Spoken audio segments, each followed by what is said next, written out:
What's up, guys? Welcome back to another episode of the Talkin Football podcast. This is now episode 13 or episode 14, I believe. It's one of them. As you can tell by the title, we are doing the NFC West today.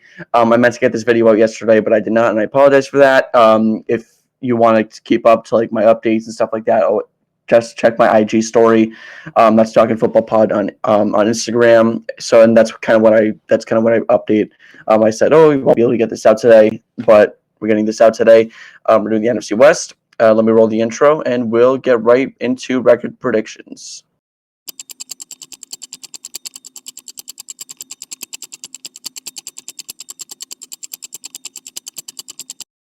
All right. So the NFC West. The NFC West has always been a very good division, and I'm kind of in that range with this division this year. Seattle, Arizona, Rams, and Niners are all very solid teams on paper. Each team kind of has their own thing that they're dealing with this year, and I kept that into account when I was making my predictions. So we're going to start with my last place team, which is the Seahawks. Now, that may surprise some people, but I do have the Seahawks going 6-11 this year. They have a new head coach. Mike McDonald came over from Baltimore. He's defensive coordinator last year, and I like him. It's a new wave. That's kind of what the NFL is all about now. We're not about old coaches that need a second chance. Pete Carroll's done. Pete Carroll's been there for how long, and he's done now. Now we're in a time where a guy, Mike McDonald, is the youngest NFL head coach, I believe. I'm pretty sure it's like 37, 38. And now he's coaching the Seahawks. Now, lots of expectations here.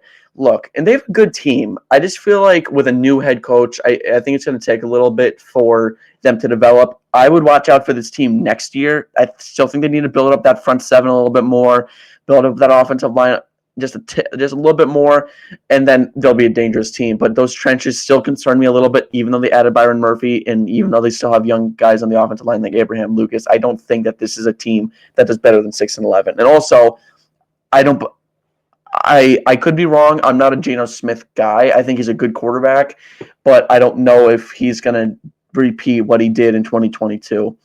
This record prediction is not really a reflection on anyone specifically. I just feel like you're in such a tough division, and I'll get to that in just a second. With so many good, with three very good teams. Or two very good teams, and the Seahawks are a good team. I think the Cardinals are a good team.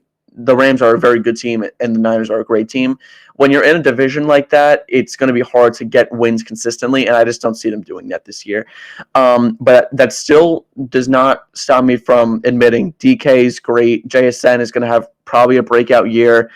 Tyler Lockett's always phenomenal. Kenny Walker's great, and then defensively, Witherspoon and Reek Woolen, that's unstoppable right there. I'm not denying that. And also Jordan Love, former Giant, he's been playing well there too. I'm not denying that. I just think they need a little bit more. So this could be a team that we see at the deadline like they did this past season where they add a couple pieces. Like they added Leonard Williams at the deadline last year. I could see them doing that, but that's if a lot of things go right, and I don't see that happening this year, unfortunately, for the Seahawks. But 6-11 isn't a bad – I'm just saying, in this division, it's really not that bad of a season. Because you have to keep in mind, 6-11, that's it might seem bad on paper, but when you're in this tough of a division, you're not going to get as many wins as you would obviously hope for. Let's talk about Arizona. So Arizona had the 4th overall pick in last year's draft, where they drafted Marvin Harrison, who I believe will be a stud. And he's a beast in the making right there in Arizona. This team has a lot of people are looking at them, and I was thinking, and I'll be honest, I was like, is this going to be my bold take team this year? And that's what I don't know. I don't see them being that Texans team that I said that the Texans were going to be last year. I don't think they're ready for that yet. But look, this team's close. Let me tell you, this team is very close to being a playoff team again. The last time they made the playoffs was in 21, I believe, where they started out the season 7-0 and they ended like 11-5 or something like that, or like 11-6, and they were first round exits. They're not at that point yet, but they're close. Kyler's back. He's fully healthy. He has Marvin Harrison now. They have Jonathan Gannon's in his second year of head coaching duties. That's like they're not that bad. I mean, like when you really think about it, and I think roster wise, I do think that the Seahawks have a better roster, but I just don't see how. I think the Cardinals could genuinely knock out 7 wins when it comes down to it. Look, James Conner has been a great player. They have Trey McBride, who's expected to have a breakout season. There. Zaven Collins is going to an edge rusher role. Like they don't have a bad team. I'll be honest, it's not that bad for what most people have expected. Buda Baker's still there. Like this is not a necessarily bad team. Now, that's what I say. Look out for a playoff berth. No, I would definitely not say that. This team's not ready. This team's not there yet, and the NFC is tough. I mean, if Tampa at 10 wins is going to be the 7th seed, then obviously that's going to be, at least with my predictions, that's going to be a tough jump there. But this team can make noise in a couple of years. I mean, they're not that far away. I'll be honest. They're really not that far. I like Arizona this year. They're not a pushover. Every couple of years, Arizona becomes a pushover. They're past that phase. They're not a pushover anymore. And let's be real here. They weren't a pushover last year. They beat Philly in Philly. Like they did that. Okay. Like, and I know it was part of the Philly downfall, but let's be real here. Arizona is not a pushover, and if you're a player or if you're a team and you're like, oh, we have Arizona, what do we have next week? Like, no, you have Arizona this week. They're not bad. They're ready to make noise with Jonathan Gannon. Like this could be a sneaky good team this year. But I do have them at 7-10, missing the playoffs by quite a bit. Let's talk about the Rams, 10-7. I do have them making the playoffs at the 6th seed. The Rams are a good team. Look, they have Puka, they have Cooper Kupp. Stafford showed that he can be a good quarterback last season. I had concerns about him. I'll be honest, I didn't have them making the playoffs last year. And look, they had a phenomenal playoff game with the Lions. That game was incredibly entertaining. Very, very entertaining. Very, very fun to watch. Puka and Cooper Kupp, Puka especially, they were running circles around that Detroit secondary. That was very fun to watch. They added some offensive line pieces this offseason with Jonah Jackson. Even though he's going to be out for a little bit of time, he'll be back before you know it. And even though they lost Aaron Donald, they added Jared Verse, who I love. I think he's an athletic freak. And they also added the Florida State defensive tackle, who I cannot put a name on, Morgan Fisk, I want to say, I'm pretty sure that's his name, who had a fantastic combine. I believe the Rams drafted him. I don't know why. I don't. Morgan Fisk. I remember he had a fantastic. He had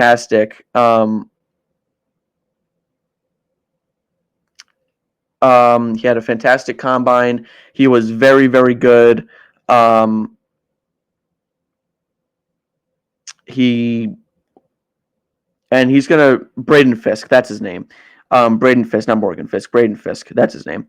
Braden Fisk was absolutely, I was just looking it up right now. Braden Fisk was very, very good at the combine last year, and he went on the charts, and now he's going to have to replace Aaron Donald, which is going to be very tough. But I think they can do it. They just traded Ernest Jones, which surprised me a little bit. I don't know why they would do that, but they did. But I still don't think that's going to change anything for the Rams at 10-7. So I think 10-7 is right around the range where they want to be. So that's where I have them at right now. I do have them making the playoffs. So right now they would be playing. It would be 6 versus the 3. They'd be playing Philly is what I would have them playing. San Fran is the obvious winner of this division. Brandon Ayuk or not, they're just loaded. I mean, John Lynch and Kyle Shanahan have built this team unbelievably well. We're just waiting for postseason success, and I don't know if that's going to happen under Kyle Shanahan. He's under a lot of pressure this year. I mean, they've made the last few years they made 2 Super Bowls, and they've lost both of them after having a relatively significant lead. They had 10-point leads in both of them, and they lost. And then they went to the NFC Championship game against Philly, and both of their quarterbacks got hurt, and that kind of ended their season right there. This could be the year that they finally make it over the hump. I don't know if it is. ideally it is for San Francisco, but I don't really know. Anyways, look, with or without Brandon Ayuk, that receiving room is very good. You have Debo, you have Juwan Jennings. They just added Ricky Pearsall.